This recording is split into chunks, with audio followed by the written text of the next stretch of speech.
Listen, when I came across this video this morning, I had to share it.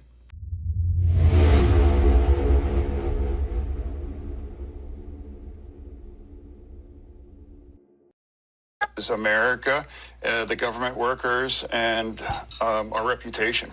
Well, I will say on behalf of many Republicans out there, I think we would love to have you as part of the Republican Party. I'm just throwing it out there, Senator. I don't know if they would want me or not, but my whole family is a Republican, and I think they love me.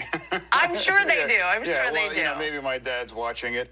Well, but overall, you know, my criticism directed is at the extreme, and in my view, indefensible kinds of views, things.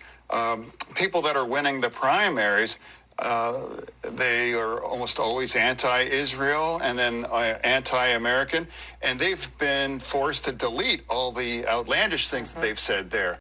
The key point of that video was his whole family are Republicans. The whole family. Y'all heard that right? The whole family are Republicans. And when I saw that video, I immediately thought of this video. How does Beto O'Rourke lose to Ted Cruz by 2.5 points? Comes back, same Beto, same fire breather, same passion, same hard campaigner, same big fundraiser, loses to Greg Abbott by 11 points. Yeah. No. So, first of all, Beto, not a fire breather. Look. Well, come on, Jay. My goodness, how much? It's not like Beto was a passive dude compared to other Democratic candidates. Yeah, I know, but Roland, we're talking about a different level here. So let me explain what I mean. So when you say paid family leave, for example, that sounds boring. And then people are like, hey, what is that? And if you go, hey, I'm in favor of it, you're not going to get the 84% animated.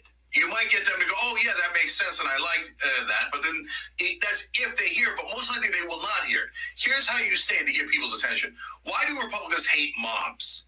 They claim to be pro-life, but they hate babies and moms. Now, everybody in the press, if you're as large as Beto O'Rourke was, would cover that story. They say, oh, that's an outrage. How can you say that Republicans hate moms? Well, they won't even give them 12 weeks off. They won't give them a day off after they deliver a baby. It is true that they hate moms on behalf of corporations who are all paying them through campaign donations.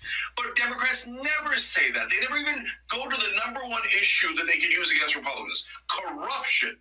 And the reason they don't go to that is because they also take corporate cash. So if you have a clean, progressive candidate, and this is the giant if, though, Roland, which is that the press pays attention to and is willing to hear out, and then the country will hear these. But you can't just whisper it. And Beto is not enough of a fire breather. He hired the same campaign manager as Joe Biden.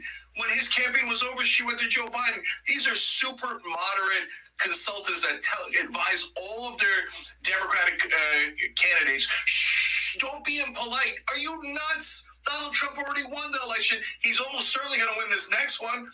And he's the most impolite guy in America. So wake up, Democrats. So the candidates you're describing, who are they? Like, for instance, right now, name me 3 candidates that have won statewide that fit your description of being this fire breather. If a Beto wasn't in that category, who? So there's only one that comes close, and that is because several generations of Democrats have been taught and trained to be obedient, to be civil, do not cause any good trouble, do not cause any trouble at all, lay down and they'll let the Republicans run over you. On a state level, to give you the very specific question that you asked, the answer is John Fetterman. And he beat the hell out of Dr. Oz when he couldn't even speak, when he had a stroke, and everybody saw he couldn't speak. Why did he beat the hell out of Oz? Because he was impolite, because he made fun of the brother 24/7. He crushed him. He was merciless. And if he hadn't had that stroke, he'd probably be the next president.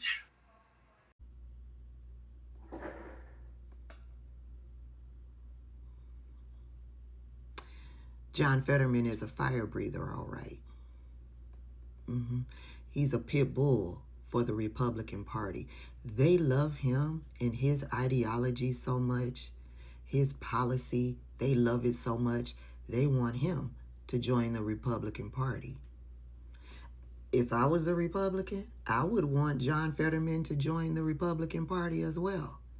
He ties up, he holds a Democratic seat, but he favors and votes with Republicans. You know, Cenk used to be a Republican. Republicans see Republicans. Yeah. Anywho, so yeah, when I saw that little interview clip between John Fetterman and Laura Trump, I immediately remembered how Cenk was so in love with John Fetterman. Categorized him as a fire breather for the Democratic Party.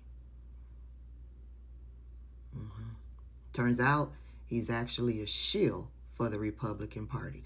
But then again, so is Cenk. Yeah.